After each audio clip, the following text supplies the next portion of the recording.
How I Got This Way, Part 1.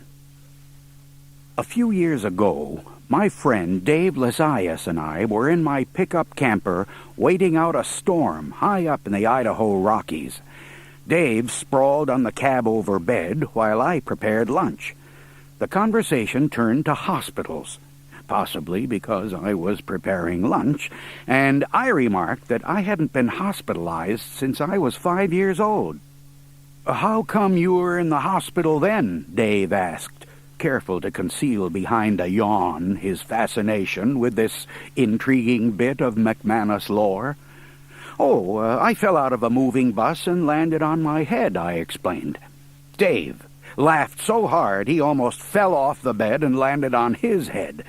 Eventually, his paroxysm of mirth subsided to a few spasmodic shrieks and howls. "I didn't think breaking my head was that funny," I said, still puzzled by Dave's unseemly outburst. It isn't," he choked out, mopping up tears with his shirt sleeve. "But it explains so much." Dave at the time was a bank president, but otherwise fairly decent, often enjoying extended periods of lucidity. Had I evoked this mirthful reaction only from Dave, I would have thought nothing of it. He is not exactly the epitome of normality himself. The problem was, I had provoked similar responses from other individuals on countless occasions. Melba Peachbottom, the prettiest girl in our high school, had almost burst a gut when I casually asked her out on a date. "You're so funny," she cried. When I turned out for baseball, the coach laughed himself sick. "Stop, please, no more jokes, McManus." Sometimes in a restaurant, I will glance up and notice a pretty woman across the room smiling at me in obvious bemusement. All I'm doing is drinking a glass of water. Suavely, I smile back and dribble water down my tie. The woman laughs and returns to her salad. I've never been much good at flirtation. Just this morning, I rushed onto a plane at the Minneapolis airport. My boarding pass indicated my seat was 17F. The rows of seats stopped at 16. It's fortunate they did. Otherwise, I would have ended up in Baltimore instead of Spokane, my intended destination. No doubt a flight attendant would have announced that the plane was headed for Baltimore, but I never listen to those announcements. They get on my nerves. It's possible that the flight attendants would have noticed they had one more passenger for Baltimore than they were supposed to have. But that assumes some guy bound for Baltimore didn't absent-mindedly get on the plane for Spokane. Such a coincidence is commonplace in my life. Therefore, each plane would have had the proper number of passengers, and I would have ended up walking around an airport parking garage in Baltimore looking for my car, and eventually reporting it as stolen. "We've located your car, sir," the police would say.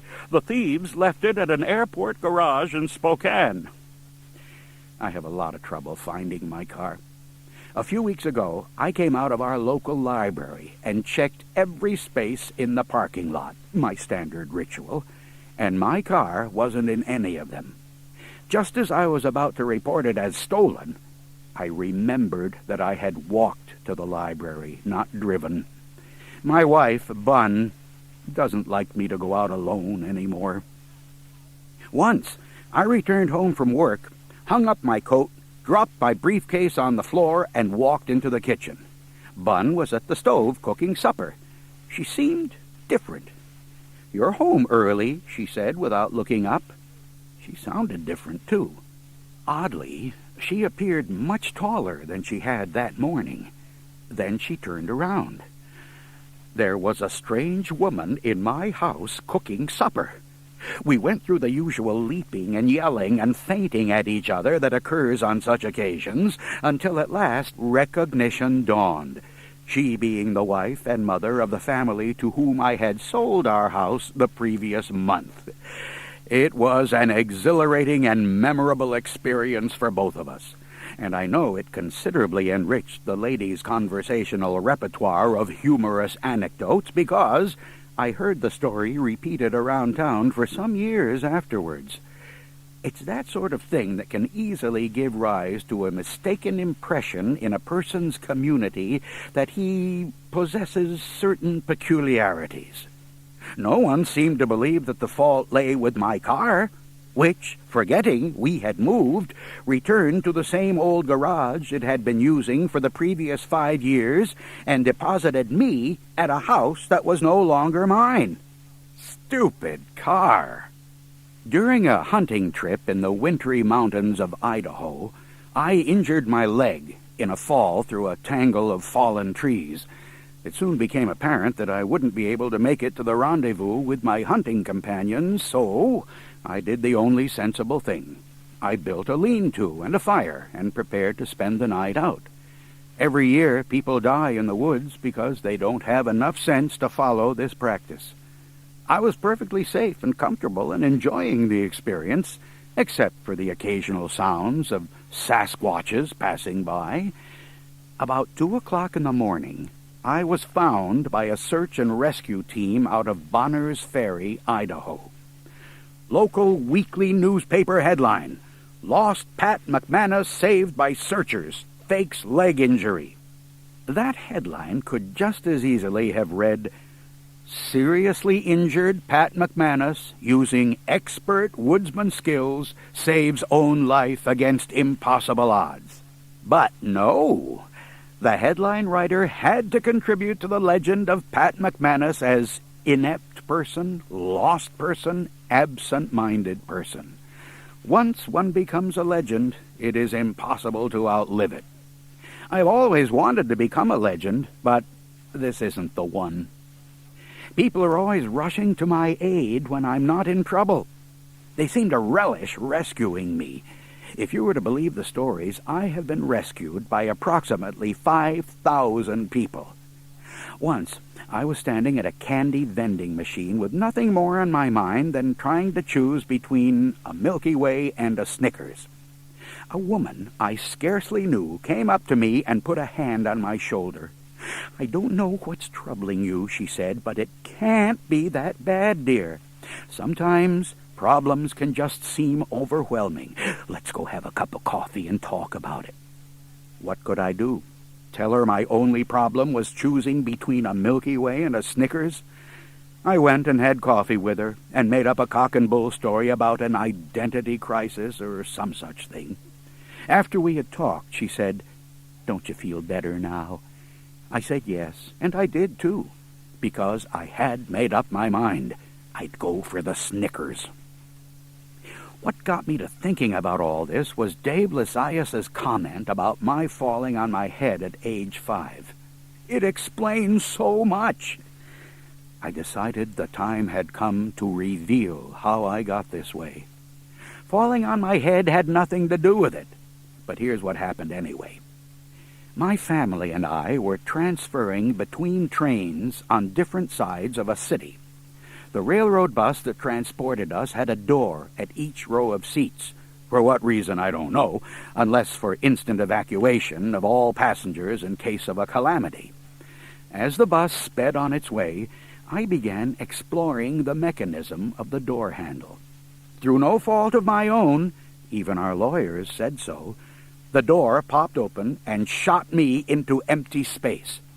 To this day, I can remember the exhilaration of that first flight, even though it lasted but a second. I didn't land on my head right away, choosing to put that off until the second or third bounce, an early indication of my inherent good sense. By the time I stopped bouncing, I had pretty well concluded that tinkering with the door mechanism hadn't been such a good idea, as various parts of my anatomy seemed to have undergone major rearrangement. The worst was yet to come, however. Although the visits to doctors and clinics and hospitals continued for several years, the worst part was my imprisonment in a hospital. Within a couple of days, I was up and around, much to the consternation of the nurses, who were of the opinion that some of my essential parts might fall off. The nurses raised a big fuss, apparently for the purpose of impressing upon me that I was supposed to stay in bed. instead of fiddling with the mechanism that opened the window above a parking lot 5 stories down. After being subjected to a frightening display of hysteria by the nurses, I decided it was better to stay in bed rather than put up with their ranting and raving and screeching. My only entertainment was a little man who marched around inside my head beating a drum, and that quickly palled. Endless waves of boredom washed over me for hours, days, and weeks with no land in sight. I began to make up little stories, often about nurses being eaten by monsters, one of my favorite plots. The nurses must have liked me, though, because when the day finally came for me to leave the hospital, a group of them gathered around, laughing and smiling and applauding my departure. Several even leaped in the air and clicked their heels, which I thought a bit excessive, but appreciated anyway. My father died when I was 6 years old, leaving my mother as the sole support of our family, which then consisted of Mom, my grandmother, my sister Patricia, the troll, and me, now the lone male in a family of women.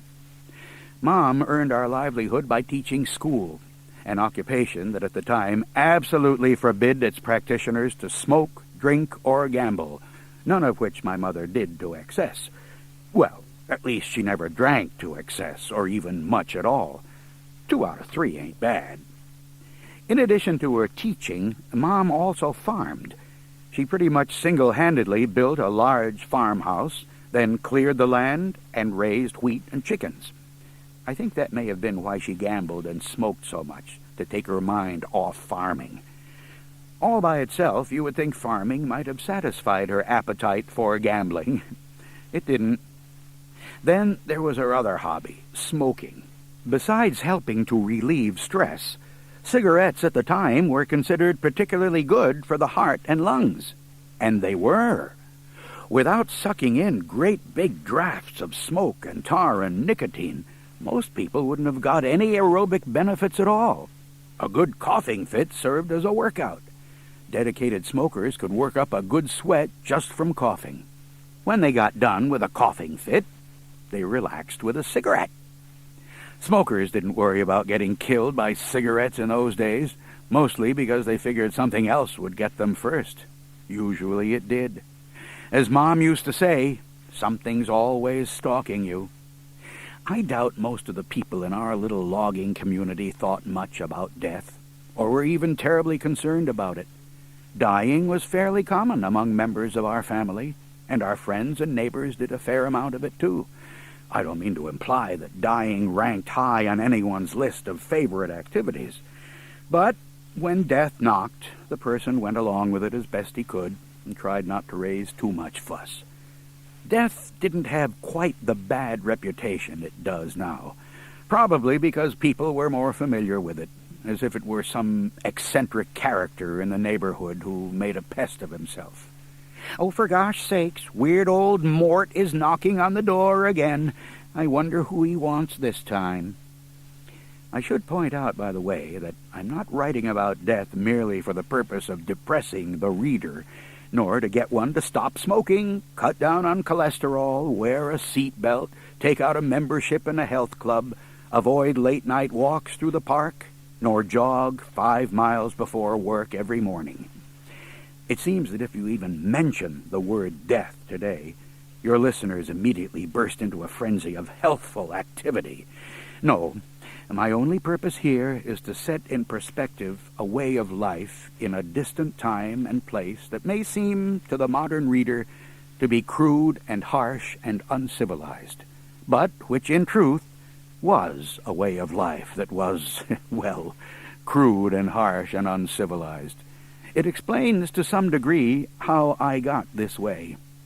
Our lives in those years alternated between famine and famine, with an occasional feast as a surprise.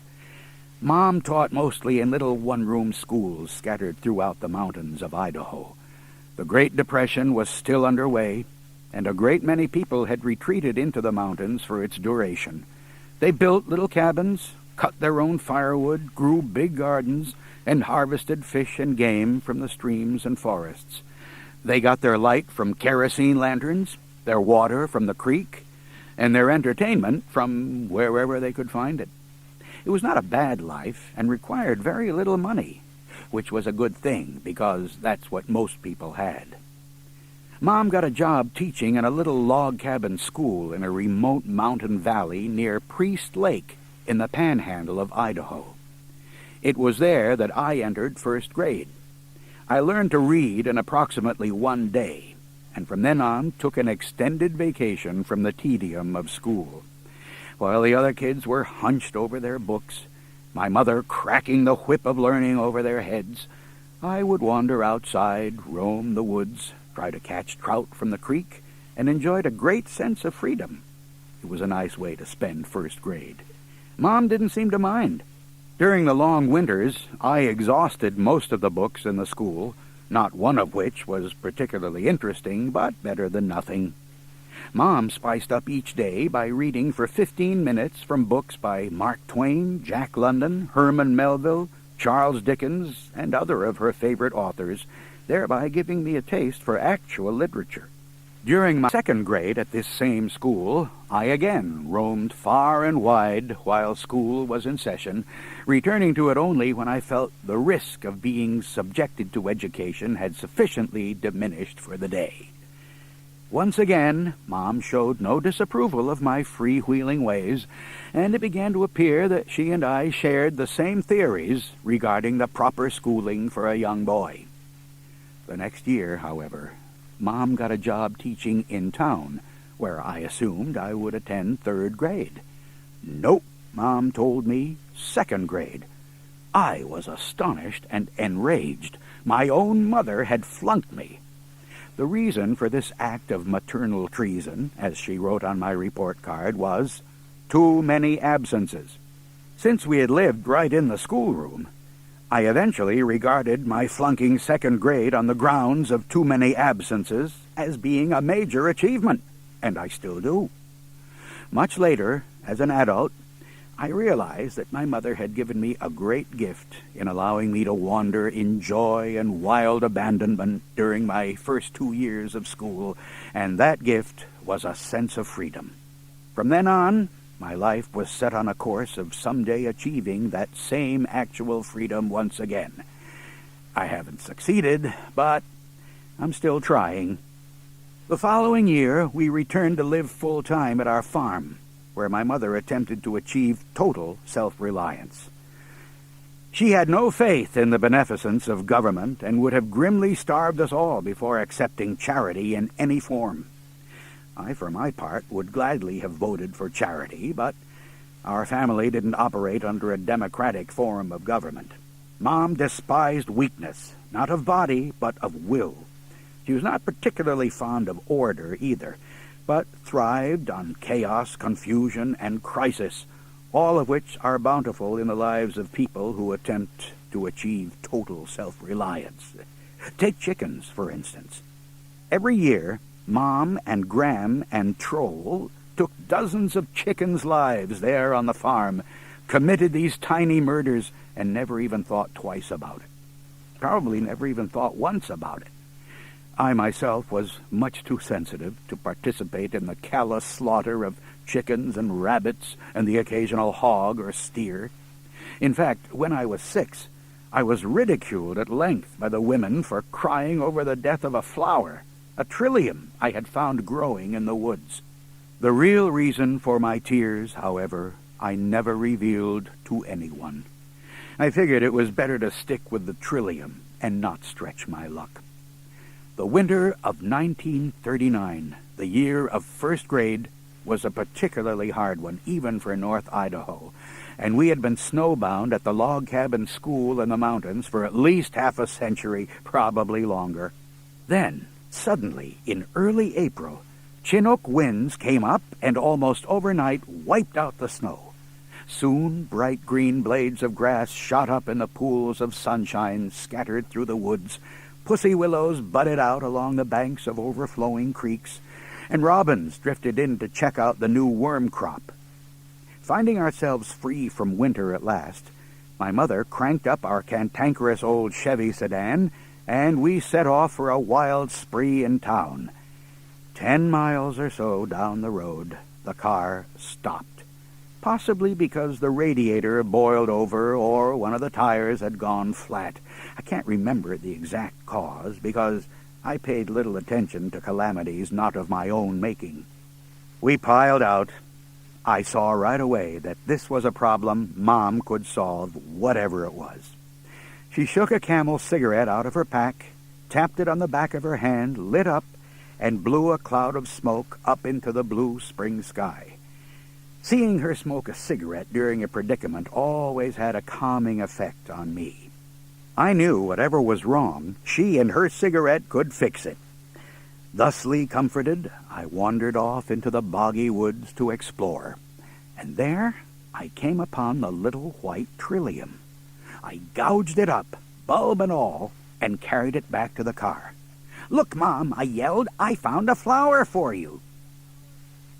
Mom glanced up from repairing the car, took a drag on her cigarette, wiped some grease off her face, and squinting hard through the stream of exhaled smoke, said, "Thanks." She was not one of those gushy mothers who go overboard in expressing gratitude for small, cheap gifts clutched in grubby little paws. On our way back from town, a terrible thing happened. A blizzard blew in. I was sitting in the back seat of the car with the trillium resting on my lap. Our car was a very basic model, and I'm not sure it even had a heater, but if so, it was not one that had worked in my lifetime. Pretty soon, we had about as much blizzard inside the car as there was outside. The family started to succumb to frost, as did the trillium. The flower gasped, gave a couple of shudders, wilted over, and died in my lap. As I stared down at it, a great sadness engulfed me. "My trillium died!" I yelled at my mother, and that's when I began to cry. Mom squinted out through a quarter-size hole she had scraped in the frost on the windshield. The car alternately bucked through snowdrifts and cut figure-eights on the icy road. "Let me get this straight," Mom growled, the tip of the cigarette clamped between her lips, glowing brighter in the dark. "You're crying over a stupid flower?" That was when the womenfolk burst into gales of laughter, forgetting for the moment that we might all be found frozen solid in a snowdrift on a remote road in the mountains some weeks hence. I stopped crying, pleased to have introduced a bit of levity into an otherwise tense situation. It occurred to me that I might have a talent for humor. There was something about this incident I never explained to my family, and which has remained a secret all these many years of my having to listen to the story being told about that trillium. I wasn't crying over the death of a flower, but over the death of spring. Now, anyone with an iota of sensibility could have perceived that. I recount this miserable anecdote only for the purpose of establishing my own keen sensitivity. Otherwise, I wish to hear nothing more of it. The women in my family, by contrast, possessed approximately the same emotional makeup as a sack of nails. My grandmother, Gram, a short, stout pioneer woman, had spent most of her life cooking in logging camps, where breakfast consisted of 5 gallons of coffee, 50 steaks, 5 dozen eggs, 10 pounds of bacon, 100 pancakes, a flat car of fried potatoes, and a truckload of toast. She got up at 3 in the morning to prepare breakfast and went to bed after washing the supper dishes. Both her arms would be blistered to the elbows from the wood-fired cook stoves and the huge hot pans and kettles and splattering grease and scalding water. After Gram came to live with us, I'd run in the house yelling, "Ow, ow, I'm hurt, ow, ow!" Gram would leap up in a panic, crossing herself and murmuring a brief prayer. She assumed anyone making that much of a ruckus must have broken at least 2 legs and an arm and be bleeding to death for good measure. "Look, Gram," I'd yell at her, "I skinned my knee, ow, ow!" "You scared me half to death over a skinned knee," she would snarl. "Why, you big calf." After a while, I realized there wasn't much point in expecting a lot of sympathy from an old woman who had spent so much of her life cooking in logging camps. It was almost unheard of for anyone in our family to go to a hospital or even a doctor. My mother's view seemed to be that either you got better or you didn't. Once, Troll got a thorn stuck in her hand, which swelled up into the general shape and size of a catcher's mitt. The swelling soon went up her arm, turning it a nice shade of blue-green, one of my favorite colors at the time. Troll's arm became so ghastly, I would usher my little friends into her room so they could look at it and see if it made them sick to their stomachs, as I had predicted. There's the arm. Yeesh! Still, Mom refused to take Troll to the doctor. Even at that young age, I could see that the Troll's condition might be terminal, and so I tried to be as nice to her as I could, being careful to shield her from the fact that bit by bit I was moving my belongings into her room. One tries to be considerate. Mom eventually hauled the Troll off to the doctor, who said she only had a bad case of blood poisoning, and for a couple of bucks and a modicum of pain, he cured her arm. Typically, Troll had been fussing about nothing. Troll, 6 years older than I, was a powerful creature, fond of picking me up and bouncing me against a wall or a tree, apparently as a form of entertainment, or, in later years, merely from force of habit. I was defenseless against her onslaughts, which could occur at any time of day or night. She knew magic, too, basic Troll magic. She could create illusions out of nothing more than thin air and a shadow or two. Once, as the two of us were tramping home in winter along a narrow wooded trail, she stopped and pointed into the shadows. "Shh," she said. "What is it?" I whispered, peering intently into the shadows, knowing from experience it wouldn't be anything good. "Wolves! Don't you see them?" "No." "Are you blind or what?" she hissed. "Can't you see that big shaggy one with the spit dribbling off its jaws? Cripes!" Not only could I see the wolf, I saw it in perfect detail. A big old red tongue lolling out from between sharp white teeth, the frosty fur bristling on the back of his neck, the mean, fiery eyes. "And here he comes!" the Troll screeched. My feet spun down through the ice on the trail, found traction in the dirt beneath, and sent me on a flat, screaming trajectory toward home, the wolf snapping at my heels all the way. Bursting into the house, I told Mom about the wolves, that they must have got Troll.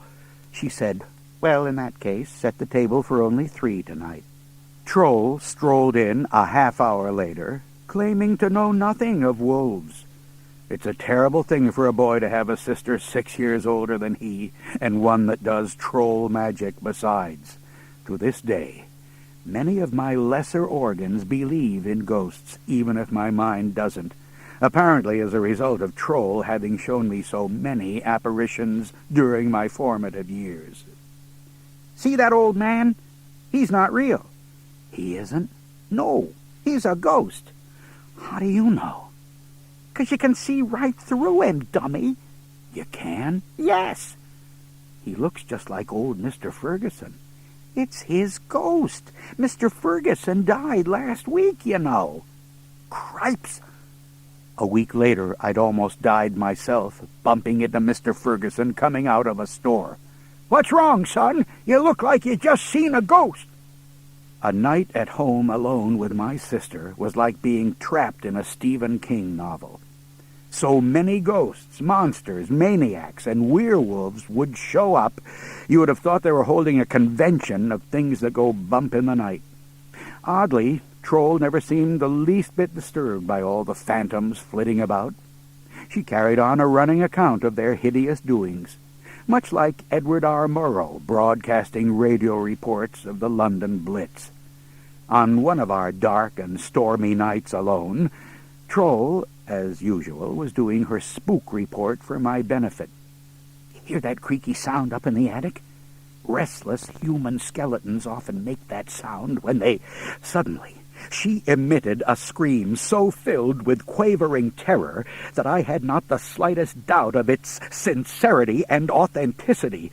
If ever I needed proof of the existence of actual ghosts, this was it. Cripes, I thought. This has got to be a real bad one if it scares even a troll that much. Actually, that is only the gist of the impression that zapped my nervous system and short-circuited my brain. That poor, tormented organ was instantly rendered incapable of any thought whatsoever, let alone regulation of normal bodily functions, which were left to their own devices.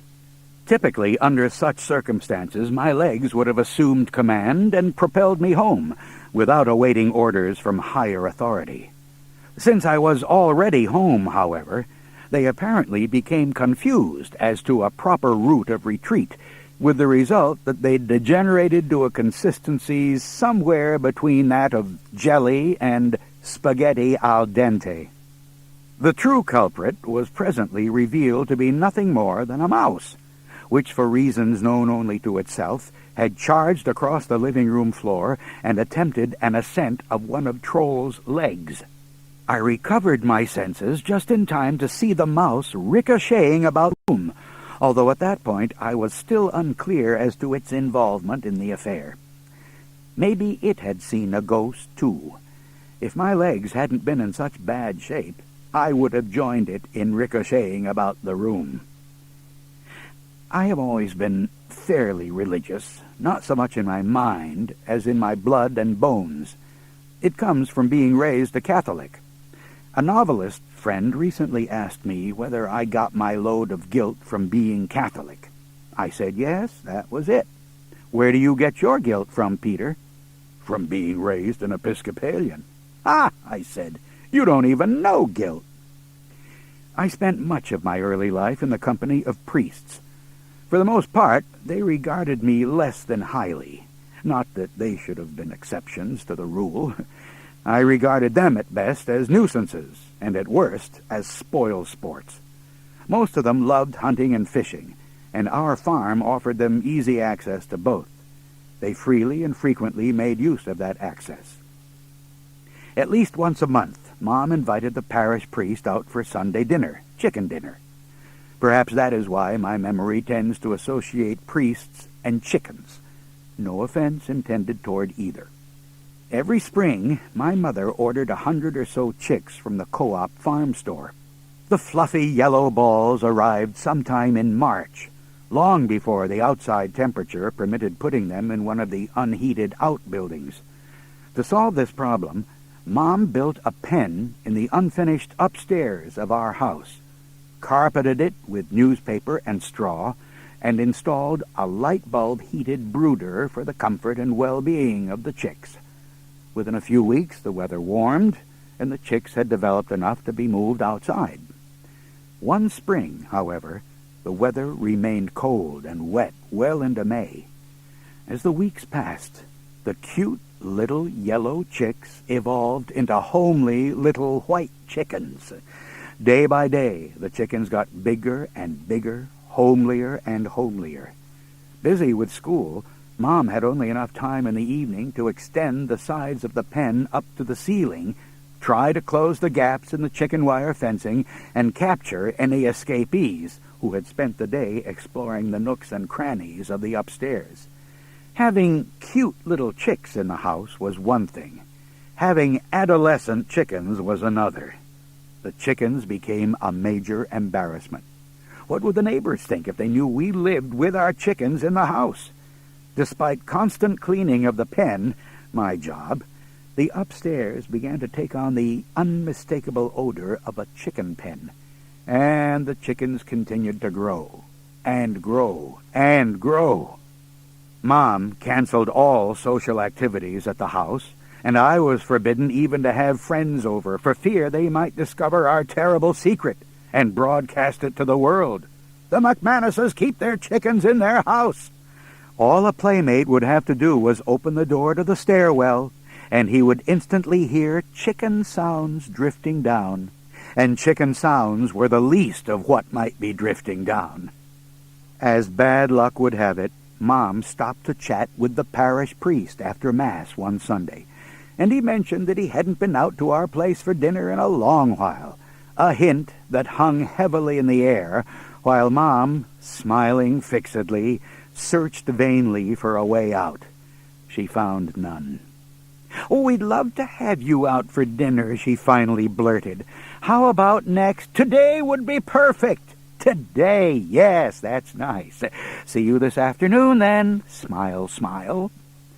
Father O'Toole, a red-headed Irishman, had a particular fondness for our farm and visited it every chance he got. He was a good deal less fond of me. For what fault in his character, I can't imagine. Clearly, he perceived of me as a wild and undisciplined child, and no doubt a practitioner of sins I hadn't even discovered yet. My older cousin Buck was a terrific mimic, and I eventually came to suspect him of imitating my voice at confession. I could never prove anything, even though the priest clearly viewed me as a little sinner of the first order for whatever reason. There certainly was no sex in my life. I hadn't even heard of sex yet, although I did have the distinct feeling I was missing out on something pretty darn interesting. It was Buck who explained the birds and the bees to me, although without reference to either. I couldn't believe it. "No," I said, "you're pulling my leg." "Yeah, really, that's how it works." "Go on. You expect me to believe that? I'm telling you, dummy, that's how it is." "No way," I said, giggling. "The church wouldn't allow it." "It don't." "So where does the stork come in? You tell me that, Buck."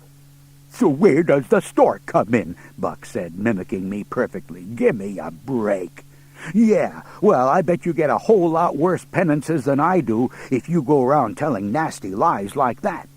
Something on the order of an act of contrition, an Our Father, and 200 Hail Marys." Wow! It was pretty clear Buck had a lot more fun than I did.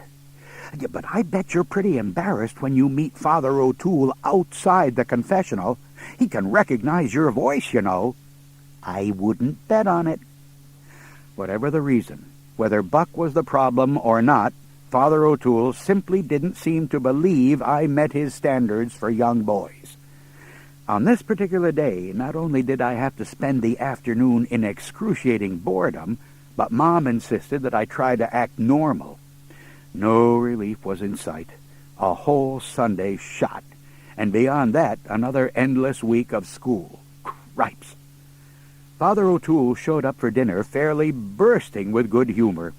It was my impression that the church didn't feed priests during the week and that they survived only on prayer and eating dinner out on Sundays, which possibly explained Father O'Toole's jolly mood.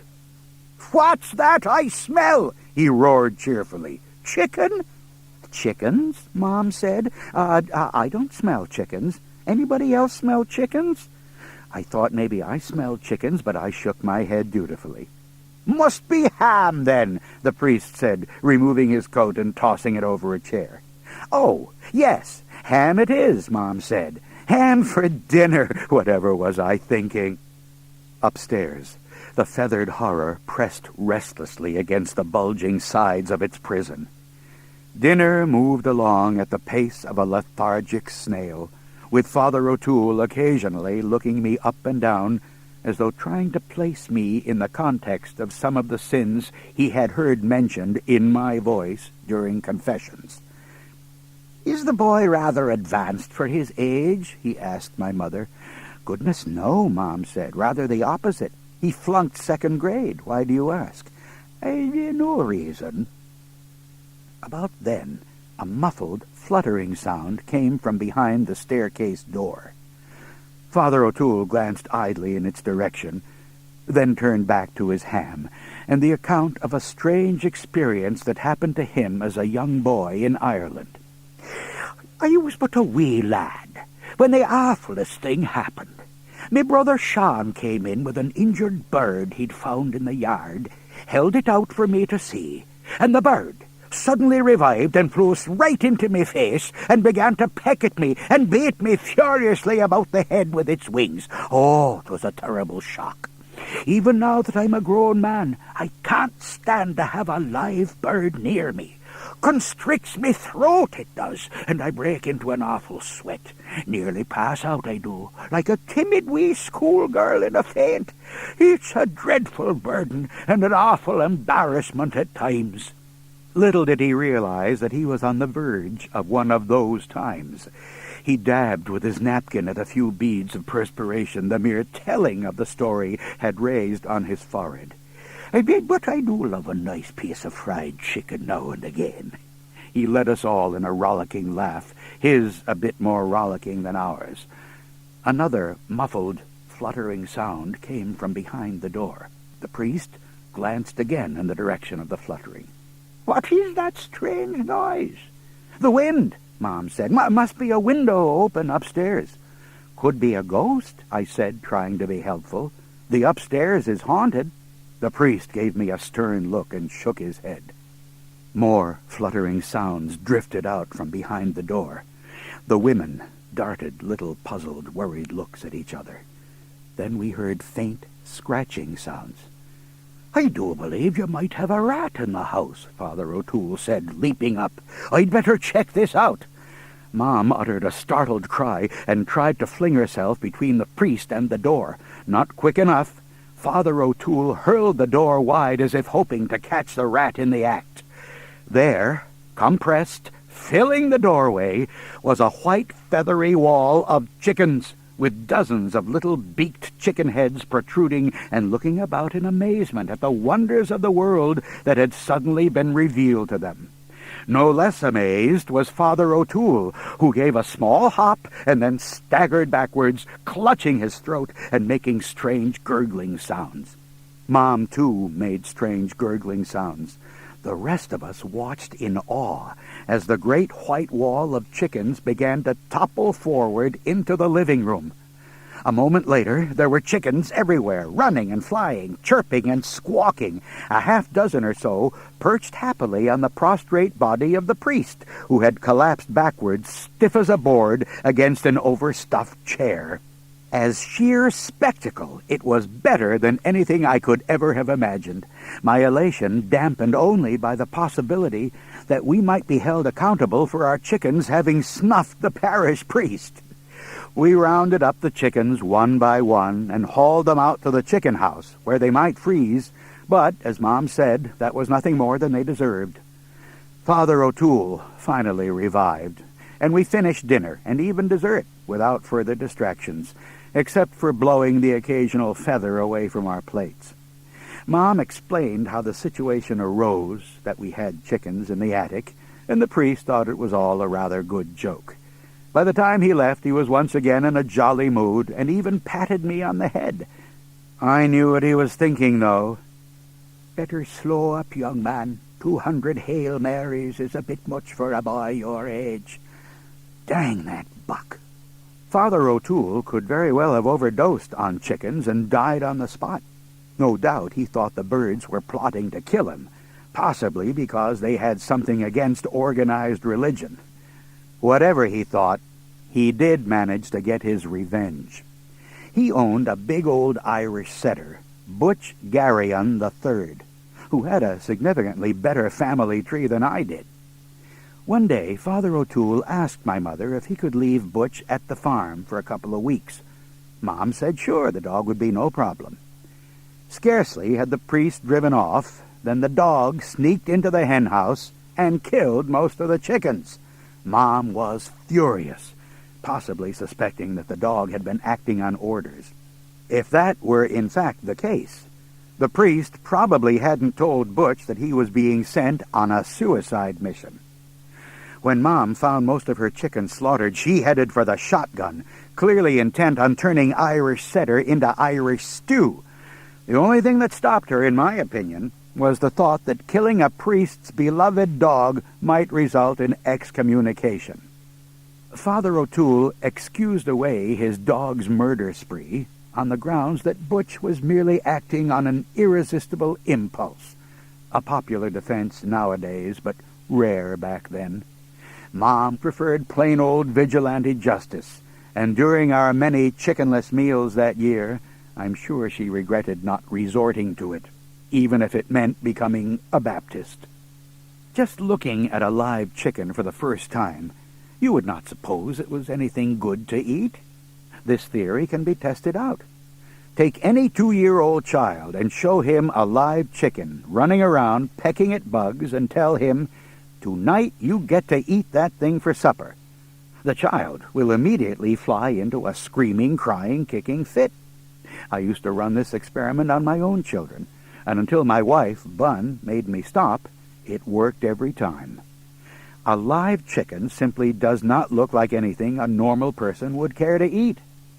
Suppose a fast food restaurant kept a cage of live chickens near its entrance, with a sign on the cage bragging, "This is how fresh our chicken morsels are."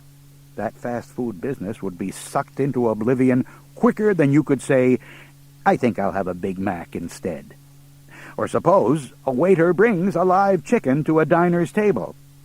"Sir, this is the chicken we'll prepare for your supper tonight, if you approve. Notice how plump and firm it is, the healthy pink of the comb, the luster of the feathers, the sparkle of the eyes." "I'll have the prime rib." "Very good, sir. Hey, Tony, bring in the cow."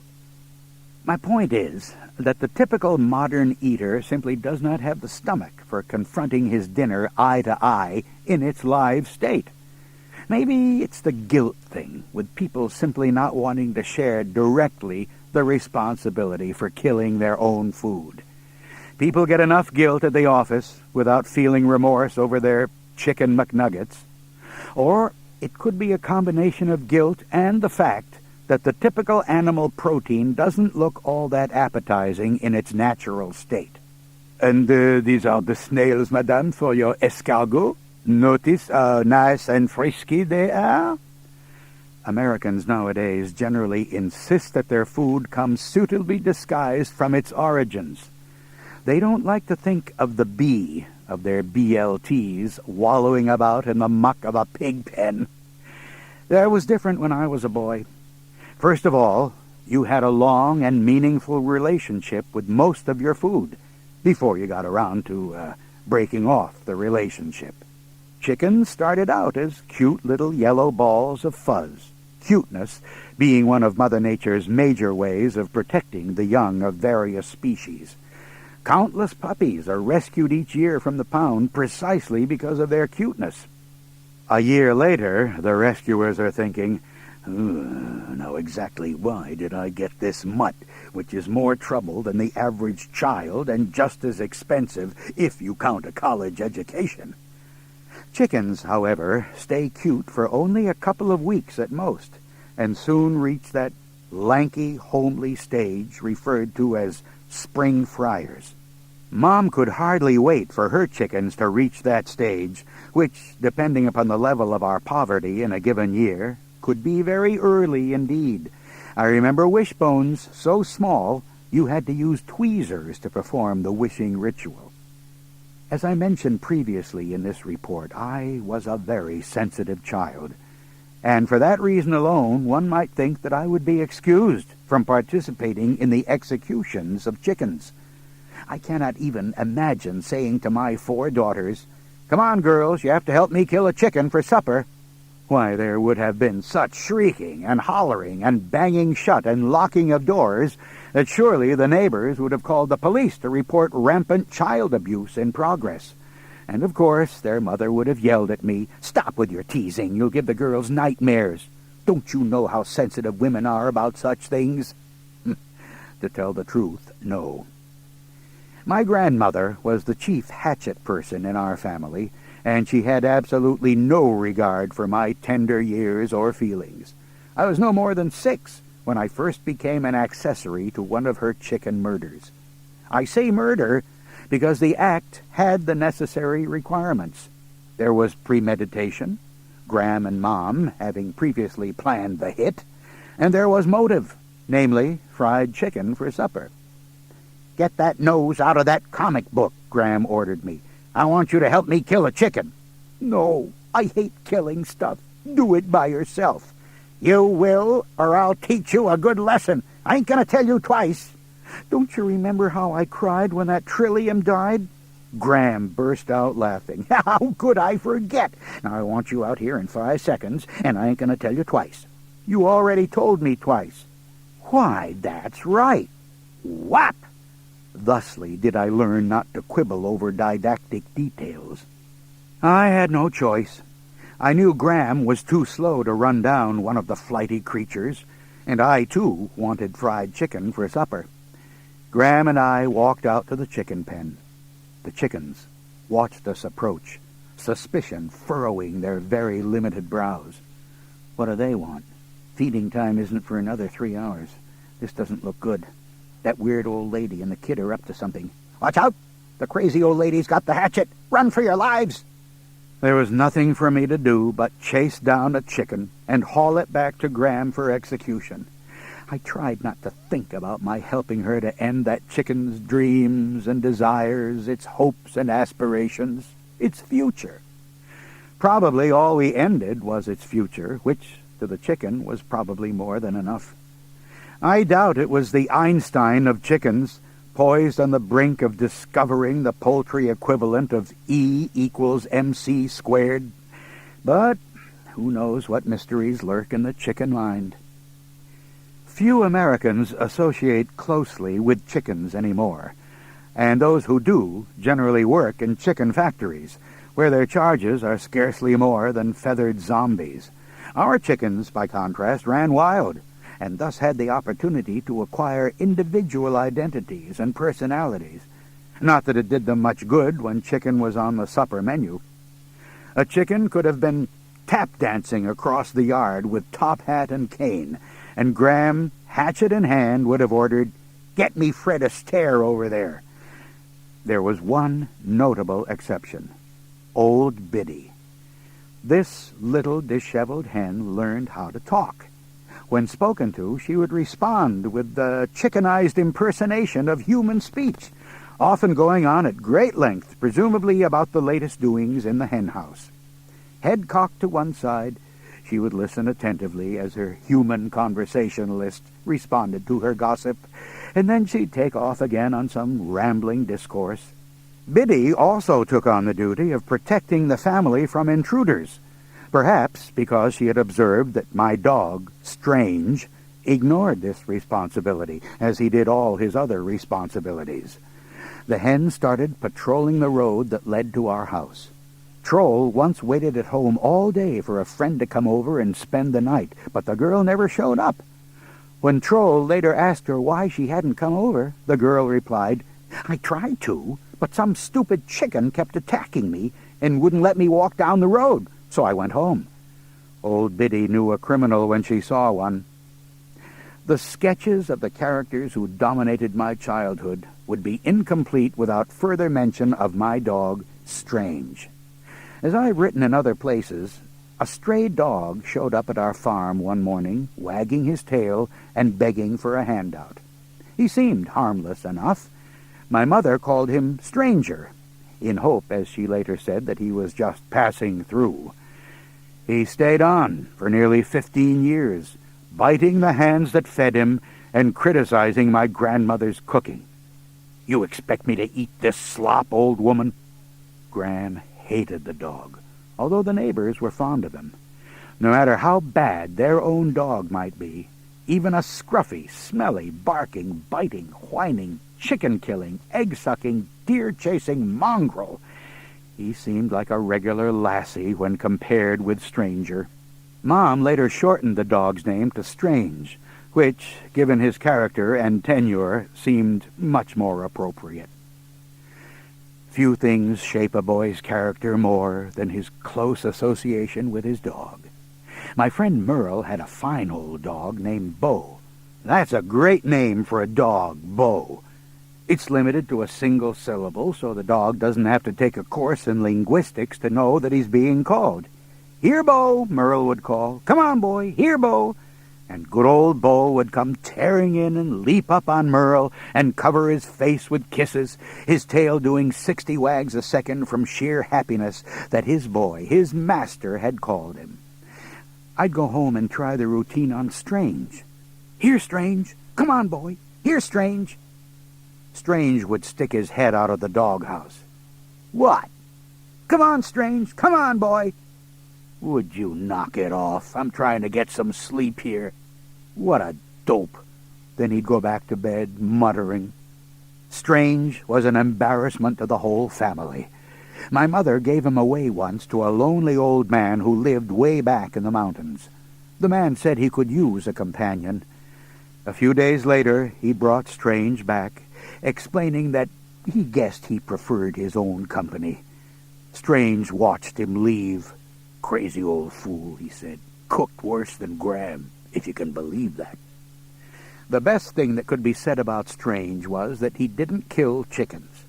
An intelligent dog, he apparently understood that such a crime resulted in capital punishment after a very brief trial. He would occasionally slap a chicken around, though. "You stupid chicken! This'll teach you not to drink out of my dish. Take that and that." He was suspected of being on hand when Father O'Toole's dog, Butch, killed Mom's chickens, although Strange was not regarded as an actual participant. He probably stood by with his hands in his pockets and watched, though, grinning, occasionally calling out bits of advice. "There's one you missed, Butch, hiding over in the corner."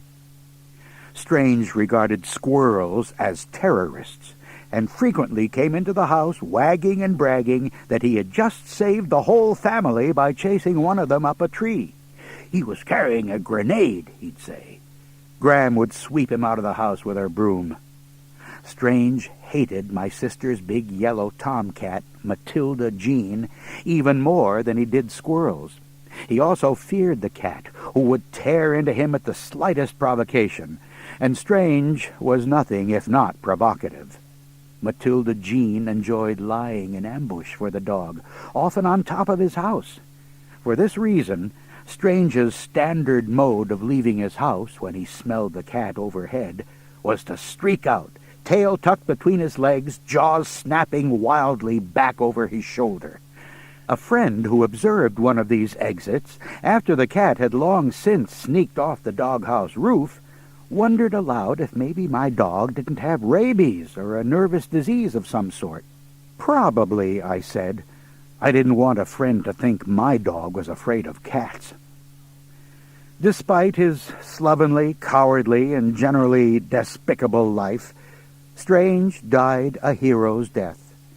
By then we had acquired Tippy, a happy-go-lucky dog who bounded hither and yon without a care in the world, and with no more brains than he had cares. Strange now hobbled about, complaining loudly about his arthritis, Graham's cooking, Tippy, chickens, the weather, me, and just about anything else that crossed his mind. He had not improved with age. Whenever we thought he couldn't get any worse, he did, perhaps because he felt challenged to do so. He had no use for Tippy, and would have taught the young whippersnapper a good lesson for getting on his nerves if he could have moved fast enough to catch the pup. Oddly enough, the brainless Tippy proved the undoing of Strange. One morning, the sappy pup pranced out to engage in conversation one of the timber wolves our neighbors kept for watchdogs. The wolf snarled and lunged at Tippy, who immediately flipped over on his back in the traditional posture of canine submission. Tippy was dumb, but no fool. This disgusting display proved too much for Strange, which was odd, because he, all by himself, had raised disgusting to record heights. Forgetting his arthritis, his aches and pains, his old age, and that he probably would come out second best in a fight with a squirrel, he tore into the wolf, who was at least 4 times his size. It was a fatal mistake. I carried the mortally wounded Strange back to the house. "I must have been out of my mind to pull a dumb stunt like that," he muttered. "Give me a cigarette." And then he died. Nothing improves character so much as death. I once knew a man, Pete by name, who abused his family unmercifully, stole, robbed, lied, cheated, and was suspected of at least 1 murder. Pete himself came to a violent end at the hands of an unknown assailant, who may have been of the opinion he was performing a public service. Others thought so. Within a day of Pete's demise, however, somebody recalled a good deed the deceased had once performed, possibly an incident in which he had met a stranger on a lonely road and hadn't robbed him. Soon, even his victims were concluding that he hadn't been such a bad sort after all, merely misunderstood. Then someone recalled that the fellow had been a good worker on occasion, and someone else remembered his actually having repaid a debt. By the time of the funeral, the man's character had improved so much that he had become one of our town's leading citizens, widely revered for his acts of charity, courage, honesty, and kindness. And if he had a fun-loving tendency to pull the occasional prank, why, that was to be forgiven on the grounds that nobody's perfect. Well, that was the case with Strange, too. My family and friends now remember him as a fine, upstanding dog, friendly, brave, loyal, affectionate, a dog for all seasons. Good old Strange, they say. As for my own relationship with Strange, all I can report is that he helps explain how I got this way. If I'd had a real dog, I might have turned out differently. In contrast to my own existence, my friends in town led orderly and peaceful lives. Their fathers worked, their mothers stayed home, they took piano lessons, did their homework, studied, got good grades, played basketball after school, went on family vacations to the seashore, mowed the lawn, got a weekly allowance, and never had chickens upstairs in their houses. I felt sorry for them. But whoever said life is fair? From age 12 on, I ran trap lines, hunted with my own shotgun, fished every spare moment, roamed wild and free in the woods and mountains, and cultivated the company of ornery old men who smelled of tobacco, whiskey, and hard living. It was nice. My friends and I often went on expeditions deep in the mountains, and it was there I first explored the fine, sweet, secret terror of wilderness and the night, and the heavy tread of Sasquatches passing near. Some persons may find it strange that major influences on how I came to be this way consist of such mundane things as chickens and dogs and trilliums and mountain trails and lakes, with the occasional wolf or ghost patrol. I wish there was something of more significance, some great mystery to reveal, but there isn't. My family performed me a great disservice in its failure to be dysfunctional, when it had every opportunity to be so. Oh, what I could have done with that. Instead, it chose to be happy in its sublime chaos and confusion, even when we didn't know where our next meal was coming from, or sometimes worse, when we did know. It may be, as my friend Dave surmised, that the fall on my head contributed something of significance to how I came to be this way. Ever since that bonk, I see everything twice. It can be a distraction seeing everything twice, because it requires more time, and by then you're lost, or have forgotten to pick up the dry cleaning, or return home to find a strange woman cooking supper in your kitchen, or land in Baltimore when you were supposed to land in Spokane. But seeing everything twice has its advantages. When I return from an outing with friends and report to our wives what happened, my friends think they have been on a different trip. I don't remember it like that, they say. Is that how it happened? Well, of course that's the way it happened if you see everything twice. Their problem is they see everything only once. It's a pity. And it's just a darn good thing they have me along to tell them how it was. Otherwise, they would miss out on so much. Thank you for choosing a DH Audio production. Look for other DH Audio programs at your local retailer. Call toll-free at 1-800-962-5200 or visit our website at www.dhaudio.com.